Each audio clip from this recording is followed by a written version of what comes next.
बिस्मिल्लाहिर्रहमानिर्रहीम। अस्सलामु अलैकुम वरहमतुल्लाहि वबरकातुह। आज हम अपनी नई वीडियो में कहानी फिर मुस्कुराए रंग की चौथी किस्त का आगाज़ करते हैं। आइए शुरू करते हैं। मेतब नन्ही अरीशा ने ज़्यादा तफसीलात से गुरेज किया और यकलफ्ज़ी जवाब पे इक्तफ़ा किया। मेकअप की बच्ची सारे कपड़े ख़राब कर लिए, बालों पे भी लिपस्टिक रगड़ी हुई है। बेवकूफ़ किंजा का मारे तैश के बुरा हाल था। अरे तो इसे क्यों डांट रही हो, मासूम बच्ची है, इसे क्या मालूम उसने क्या किया है। अम्मी कमरे से निकल कर आ गईं। रिवायती नानियों की तरह इनकी जान भी अपने नवासी और नवासे में थी। देख रही हैं आप क्या हशर किया है अपना। एक ही जोड़ा रख कर लाई थी, वो भी पहना दूंगी तो शाम में क्या पहनाऊंगी। घर पे भी ऐसे ही तंग करती है, छिटांग भर की है और तिगनी का नाच नचा रखा है। किंजा अभी भी अपनी बेटी को घूर घूर के देख रही थी, जिसे नानी ने अपने साये आफियत में लिया हुआ था। अच्छा बस इतना चीखने चिल्लाने की ज़रूरत नहीं है, तुम भी अपने बचपन में ऐसी ही थीं, बल्कि अपनी बेटी से भी 4 हाथ आगे। लिपस्टिक दीवारों दरवाज़ों पे लगाती थीं और कपड़ों जूतों समेत पानी की बाल्टी या टब में बैठ जाती थीं। और कलर पेंसिल का इस्तेमाल भी सिवाय ड्राइंग बुक्स के हर जगह होता था।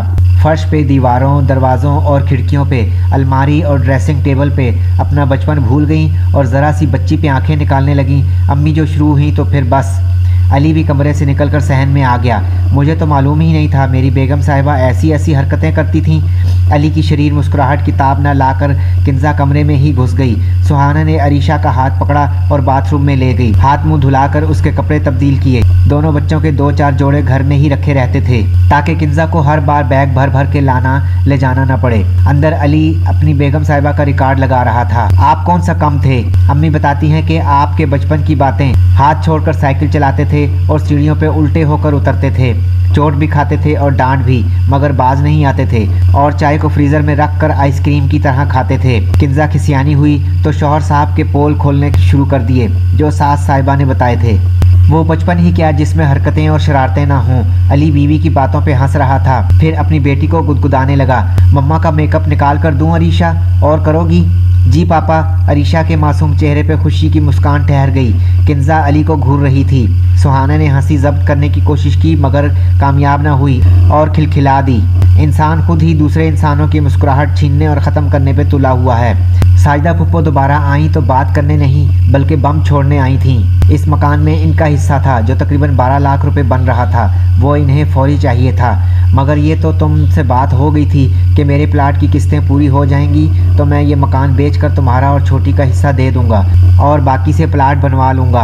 अब 15 महीने की किस्तें रह गई हैं, वो पूरी होंगी तो ये कब्ज़ा मिलेगा प्लाट का। अब्बू पूरी तरह परेशान हो गए थे। हमें भी अशद ज़रूरत है, ये कारोबार में रकम लगाएंगे, पूरे नहीं तो कम से कम आधे दे दें। साजिदा ने भाई से रियायत बरती। आधे क्या, आधे से आधे भी नहीं दे सकता। घर के अखराजात, बच्चों की तालीम, फिर प्लाट की किस्तें, जैसे तैसे करके घर की गाड़ी घसीट रहा हूँ। कुछ तो ख्याल करो। अब्बू जैसे गिड़गिड़ा ही उठे। मैं खुद मजबूर हूँ, आपको मालूम ही है इनके मिजाज का। जानवर ख़रीदने हैं, किसी के साथ पार्टनरशिप में काम करेंगे, मेरे पीछे पड़े हैं कि रकम का बंदोबस्त करके दूँ। साजिदा फुप्पो ने अपने चेहरे पे दुनिया भर की मजलूमियत तारी की। समझा तो सकती हो, थोड़ा इंतज़ार कर लें, मेरी नीयत है देने की। ना मैं मुकर रहा हूँ, ना किसी का पैसा खा रहा हूँ। बहुत समझाया मैंने, मगर बस जो दिमाग में समा गया वो समा गया, मेरी सुनते कहाँ हैं। अपनी मजबूरी और बेबसी बयान करते हुए साजिदा यकसर फरामोश कर गईं कि साल भर पहले बेटे के रिश्ते के मामले में शौहर के आगे डट गई थीं और अपनी बात मनवा कर ही छोड़ी। अम्मी से ज़ब्त नहीं हुआ, अगरचा वो खामोशी से बहन भाई की बातें सुन रही थीं, मगर मिजाजी खुदा का फिक्रमंद चेहरा देखकर उनसे रहा नहीं गया। आपा, आपने अदील के रिश्ते के मामले में तो अपनी मर्जी चलाई थी, सईद भाई से ये बात भी मनवा लें। साल सवा साल की तो बात है, आपका हिस्सा आपको ज़रूर देंगे, इनको आपसे ज़्यादा फिक्र है। वाह भाई, तुम दोनों तो हमें यूँ बातें सुना रहे हो जैसे अपना हक नहीं भीख मांगने आई हूँ तुमसे। साजिदा फुप्पो तड़क गई और अगरचा अम्मी अब्बू ने मज़ीद कोई बात नहीं की इस मौजू पे, मगर सारी खातिर मदारत के बावजूद भी जब वो रुखसत हुई तो उनकी तेवरियों के बल कम नहीं हुए थे। अगली बार वो शौहर के साथ आई थीं, जो अपने मखसूस अंदाज में गुफ्तगू फरमा रहे थे। देख कलीम, तू पूरे घर पे गबज यानी कब्जा जमा कर बैठा है। जब तक हिस्सा नहीं दे रहा तब तक किराया तो देना चाहिए था, हमने तो वो भी नहीं मांगा। अब ज़रूरत है तभी तकाजा किया है। अगर आपको हमारी वीडियोस पसंद आ रही हैं तो हमारे चैनल को सब्सक्राइब करें, लाइक करें और दूसरों के साथ शेयर करें। इंशाल्लाह फिर मिलते हैं अगली वीडियो में कहानी के बकिया हिस्से के साथ। शुक्रिया। अल्लाह हाफिज़।